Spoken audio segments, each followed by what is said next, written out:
देहरादून में धामी सरकार में खुलने लगी बीजेपी नेताओं की लॉटरी। जी हां, एक के बाद एक नए दायित्वधारियों के नाम सामने आ रहे हैं और इसी को लेकर कहा जा रहा है कि अब एक के बाद एक सभी की लॉटरी खुल रही है। सरकार ने नैनीताल निवासी पत्रकार ध्रुव रौतेला को नियुक्त किया मीडिया सलाहकार समिति का उपाध्यक्ष। टिहरी के विनोद सोयाल को युवा कल्याण सलाहकार समिति में उपाध्यक्ष की जिम्मेदारी दी गई है। वहीं चंपावत से मुकेश महराना को चाय विकास सलाहकार समिति में उपाध्यक्ष नियुक्त किया गया है।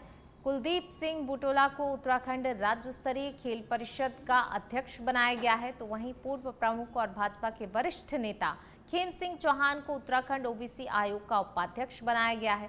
सरकार ने पूर्व जिला पंचायत अध्यक्ष टिहरी गढ़वाल सोना संचवाड़ को जड़ी बूटी सलाहकार समिति में उपाध्यक्ष नियुक्त किया है। चारू कोठारी को बनाया गया है राज्य आंदोलनकारी सम्मान परिषद का उपाध्यक्ष। वहीं चंपावत निवासी सुश्री हरिप्रिया जोशी को उत्तराखंड राज्य महिला आयोग में उपाध्यक्ष घोषित किया गया है। तो देखिए, सभी को अलग अलग जिम्मेदारियां सौंपी गई हैं और जिस तरीके से लिस्ट जारी की गई, जिम्मेदारियां दी गई, तो अब इसे कहा जा रहा है कि बीजेपी में जो है लगातार एक के बाद एक सभी की लॉटरी जो है खुल रही है। मीडिया सलाहकार समिति उपाध्यक्षों की घोषणा की गई। युवा कल्याण सलाहकार समिति में उपाध्यक्ष की जिम्मेदारियां जो हैं तय की गई हैं। या अलग अलग समितियों को लेकर जिम्मेदारियां तय हुई हैं। नए दायित्वधारियों के नाम जो हैं सामने आ गए हैं। वो लिस्ट है जिसमें नए दायित्वधारियों के नाम हैं। तो देखिए, सभी को अलग अलग जिम्मेदारियां यहां पर दे दी गई हैं। मसूरी के माल रोड स्थित एक होटल के सभागार में आयोजित कार्यक्रम में उत्तराखंड अल्पसंख्यक मोर्चा के प्रदेश अध्यक्ष अनीस गौड़ और मीडिया संयोजक यूसुफ मलिक का भारतीय जनता पार्टी और अल्पसंख्यक मोर्चा के पदाधिकारियों द्वारा स्वागत किया गया। कार्यक्रम के दौरान अल्पसंख्यक मोर्चा के शहर अध्यक्ष जगजीत कुकरेजा ने प्रदेश अध्यक्ष का पुष्प गुच्छ और शॉल भेंट कर अभिनंदन किया। इसके बाद कार्यकर्ताओं के साथ परिचयात्मक बैठक आयोजित की गई, जिसमें संगठन को मजबूत करने और केंद्र और राज्य सरकार की योजनाओं को आम लोगों तक पहुंचाने पर जोर दिया गया। तो योजनाओं को जन जन तक पहुंचाने का आह्वान किया गया है। भाजपा राज्य में बेहतर हुई है अल्पसंख्यकों की स्थिति। कार्यकर्ताओं के साथ एक महत्वपूर्ण बैठक आयोजित की गई, जिसमें ये तमाम बातें जो हैं की गई हैं। योजनाओं को जन जन तक पहुंचाने का आह्वान भी इस बैठक में किया गया है। मसूरी से खबर आपको बता रहे हैं। अल्पसंख्यक मोर्चा की टीम जिले की और अपने मंडल अध्यक्ष सभी मंडलों में नियुक्त हुए हैं।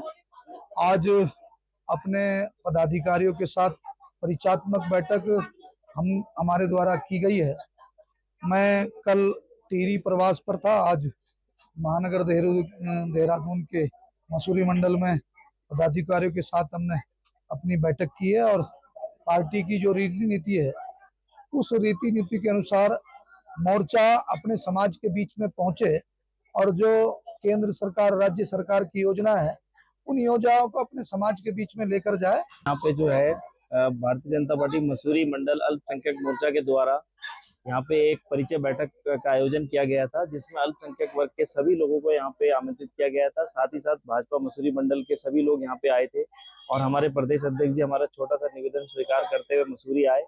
उन्होंने यहाँ पे अल्पसंख्यकों के लिए विभिन्न योजनाओं के बारे में यहाँ पे सबको प्रकाश डाला, सबको बताया और सरकार द्वारा जो योजनाएं अल्पसंख्यक। मसूरी से खबर है। माल रोड स्थित एक होटल के सभागार में भाजपा महिला मोर्चा की प्रदेश अध्यक्ष रुचि भट्ट और महामंत्री हिमानी वैष्णव के मसूरी भ्रमण के दौरान भाजपा महिला मोर्चा एवं भाजपा मसूरी मंडल द्वारा एक स्वागत समारोह आयोजित किया गया। टिहरी जिला भ्रमण पर पहुंची प्रदेश अध्यक्ष ने उपस्थित महिलाओं से भाजपा की रीति नीति को जन जन तक पहुंचाने का आह्वान किया। उत्तराखंड विधानसभा चुनाव 2027 के मद्देनजर भारतीय जनता पार्टी कार्यकर्ताओं को एकजुट करने और चुनावी अभियान को मजबूत करने में लगातार जुटी हुई है। तो वहीं कार्यक्रम के दौरान महिला मोर्चा कार्यकर्ताओं और भाजपा पदाधिकारियों ने दोनों नेताओं का शॉल उड़ाकर स्वागत किया। इस अवसर पर प्रदेश अध्यक्ष रुचि भट्ट ने कहा कि प्रधानमंत्री नरेंद्र मोदी और मुख्यमंत्री पुष्कर सिंह धामी के नेतृत्व में महिलाओं की भागीदारी लगातार बढ़ रही है और भाजपा बूथ स्तर तक संगठन को मजबूत कर रही है।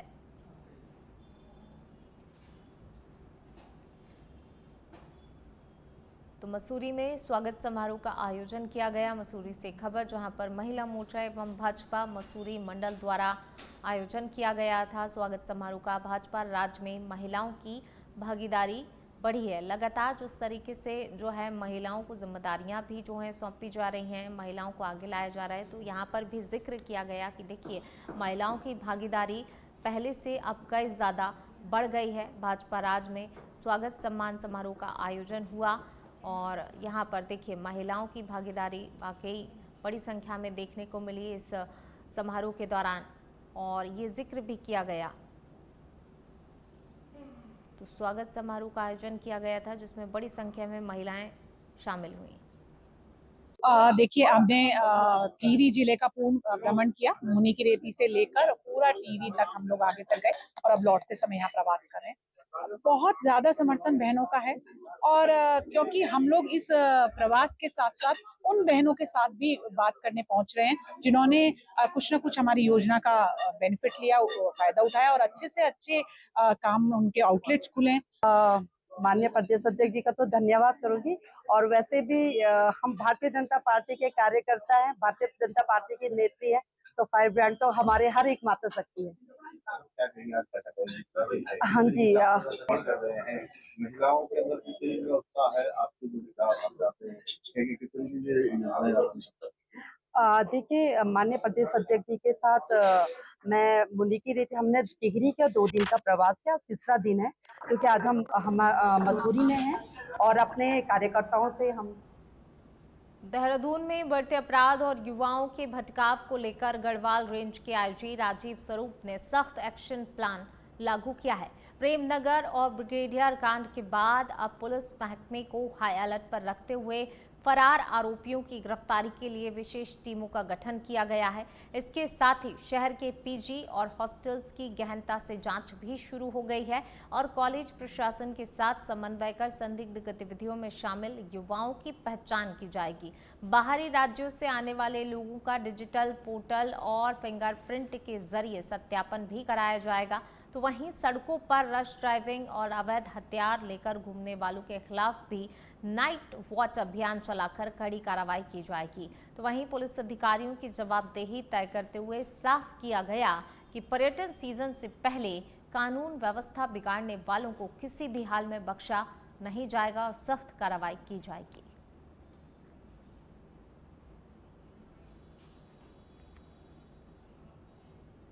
देहरादून में व्यावसायिक एलपीजी सिलेंडरों की बढ़ती मांग को देखते हुए खाद्य एवं नागरिक आपूर्ति विभाग ने नई संशोधित एसओपी लागू कर दी है, जिसे सचिव आनंद स्वरूप ने जारी किया। इस नई व्यवस्था के तहत राज्य को पहले मिले 40% कोटे में 26% की अतिरिक्त वृद्धि के बाद अब कुल 66% कोटे के आधार पर वितरण किया जाएगा। इसका उद्देश्य पर्यटन, चारधाम यात्रा, उद्योगों और आवश्यक सेवाओं के लिए निर्बाध गैस आपूर्ति सुनिश्चित करना है। नई व्यवस्था के तहत प्रतिदिन 6,310 सिलेंडरों का आवंटन तय किया गया है, जिसमें रेस्टोरेंट, ढाबों, होटल, रिजॉर्ट, उद्योग और विवाह समारोह को प्राथमिकता दी गई है। जनपदवार आवंटन में देहरादून को सबसे अधिक 31% हिस्सा मिला है। आश्रम, धर्मशाला, होटल स्टेशन, व्यापार मंडल, इन लोगों के प्रतिनिधियों के साथ काफ़ी विस्तृत विचार विमर्श हुआ कुंभ 2027 के व्यवस्थाओं के संबंध में। उनके बहुत अच्छे सुझाव भी आए। उसके पश्चात अधिकारियों के साथ भी तैयारियों के संबंध में विचार विमर्श किया गया और उनको आवश्यक दिशा निर्देश भी दिए गए। निरीक्षण भी किया गया।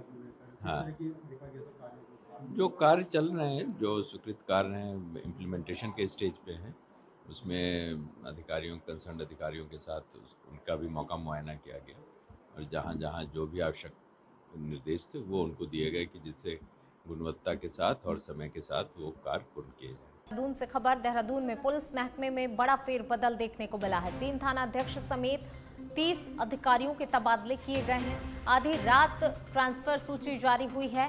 कानून व्यवस्था मजबूत करने के लिए ये बड़ा फैसला माना जा रहा है। पुलिस विभाग में हलचल भी मची है। नए अधिकारियों को जल्द ही कार्यभार संभालने के निर्देश भी जारी किए जाएंगे। तो देहरादून में पुलिस महकमे में बड़ा फेरबदल देखने को मिला है। देखिए, ये लिस्ट जारी हुई है। 3 थानाध्यक्ष समेत 30 अधिकारियों के तबादले किए गए हैं और देखिए जल्द ही अब जिम्मेदारियां भी सौंपी जाएंगी, कार्यभार सौंपा जाएगा। कानून व्यवस्था मजबूत करने के लिहाज से ये बड़ा फैसला माना जा रहा है। और अब खबर मसूरी से है, जहां पूर्व नगर पालिका अध्यक्ष अनुज गुप्ता ने प्रेस वार्ता की। प्रेस वार्ता कर नगर पालिका के फैसलों पर तीखा हमला बोला। उन्होंने कहा कि पर्यटन नगरी में पहले से ही पार्किंग की भारी कमी है और ऐसे में एकमात्र पार्किंग स्थल पर वेंडर जोन बनाना पर्यटकों और स्थानीय लोगों के लिए बड़ी परेशानी खड़ी करेगा।